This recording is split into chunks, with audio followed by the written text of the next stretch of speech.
बीच है राज्य महिला आयोग की चेयरमैन डॉक्टर बबीता सिंह चौहान जी। आइए उनसे पूछते हैं कि मौनी अमावस्या के दिन जो भगदड़ हुई थी उस पर ज्योतिष पीठ के शंकराचार्य अभिमुक्तेश्वरानंद ने एक बयान दिया था। उन्होंने कहा था कि हमारा मुख्यमंत्री झूठा है और कुंभ के रहते ही उनको इस्तीफा दे देना चाहिए। उनकी शब्दावली को लेकर कड़ी नाराजगी है देश में। आइए पूछते हैं कि महिला आयोग की जो चेयरपर्सन है उनका इस पर क्या कहना है। जी देखिए, सबसे पहले तो मैं ये कहूँगी कि एक बहुत ही दुर्भाग्यपूर्ण समय था जब इस तरह की चीज़ें हुई। और अगर कुंभ की बात की जाए तो मुझे लगता है कि भविष्य न भूतो जैसी स्थिति वहाँ की है कि जितनी अच्छी व्यवस्थाएं वहाँ हैं और जितना प्रयास माननीय मुख्यमंत्री जी ने वहाँ किया है, तो वो एक दुर्घटना थी जिसके लिए सभी को बहुत दुख हुआ और सब बल्कि शौक थे कि इतनी अच्छी व्यवस्थाओं में भी ऐसी घटना हो गई। उसके बावजूद जब उनका महामंडलेश्वर जी का वो आया बयान, तो एक बहुत ही तकलीफ़ हुई दिल को, क्योंकि वो एक मुख्यमंत्री ही नहीं है, वो भी एक बहुत बड़े संत हैं और अपने यहाँ के भी पीठाधीश हैं, जो गोरखपुर अपनी एक अलग पहचान रखता है जैसा वहाँ का मठ है। तो मुझे लगा कि क्योंकि ऐसा संवेदनशील व्यक्ति राजनीति में जो संत होने के साथ साथ तो मुख्यमंत्री का भी भार संभाल रहे हैं, तो मुझे लग रहा है अगर ऐसे शब्दों का प्रयोग किया जाता है तो वो बहुत ही एक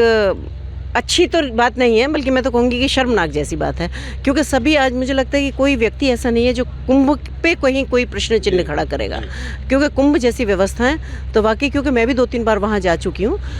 पर दुख कहते, संवेदना कहते या कुछ और कहते, बट उन्होंने जो माननीय योगी जी के लिए जो शब्द का उपयोग किया वो तो बिल्कुल ऐसा नहीं था कि किसी संत के द्वारा इस तरह के शब्दों का प्रयोग किया जा सकता है। जी, तो इस तरह का जो शब्दावली प्रयोग की गई है मुख्यमंत्री के लिए, क्या आप कहेंगे कि जो अभिमुक्तेश्वरानंद हैं, महामंडलेश्वर हैं, उनको माफ़ी मांगनी चाहिए, क्योंकि पूरा संत समाज भी इससे आहत है? बिल्कुल, मैं यही कहना चाहूँगी, क्योंकि जितने बड़े वो महामंडलेश्वर हैं उनका जो व्यक्तित्व है या जो उनका जो प्रेजेंटेशन है वो एक समाज में एक अच्छा मैसेज देने के लिए है, ना कि वो इस तरह के शब्दों का प्रयोग करने का। पर जैसा उन्होंने बोला है और सारी पब्लिक ने सुना है और जो सब कह भी रहे हैं कि ये कम से कम एक संत की भाषा तो नहीं हो सकती, तो मुझे लगता है कि इस पर ज़रूर उनको माफ़ी मांगनी चाहिए जो उन्होंने शब्द कहे। क्या आपको लगता है कि उनका ये बयान जो है, कुंभ की जो विराट व्यवस्थाएं हैं, पूरे विश्व में कुंभ की ख्याति है, तो उसकी जो व्यवस्थाएं हैं उनको भी कहीं ना कहीं धूमिल करने का प्रयास किया जा रहा है, उसको कहीं ना कहीं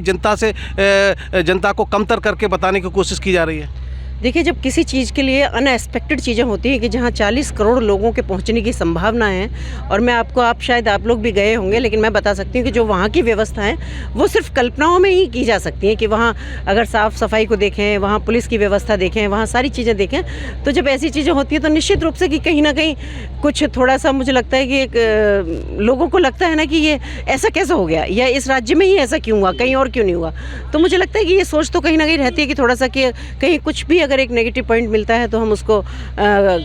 ढूंढने की कोशिश करें और बजाय पॉजिटिविटी के हम नेगेटिविटी को ज़्यादा बढ़ावा दें। पर ये सब शाब्दिक हैं, नहीं इनसे कुछ होता। मेरा मानना है कि अच्छे शब्द बोलें, हर चीज़ को पॉजिटिव वे में लें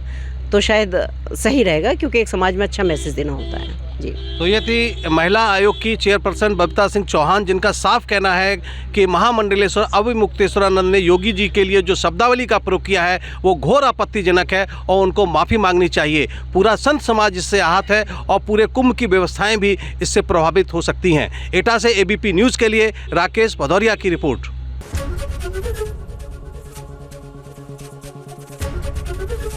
एबीपी गंगा, खबर आपकी, जुबान आपकी।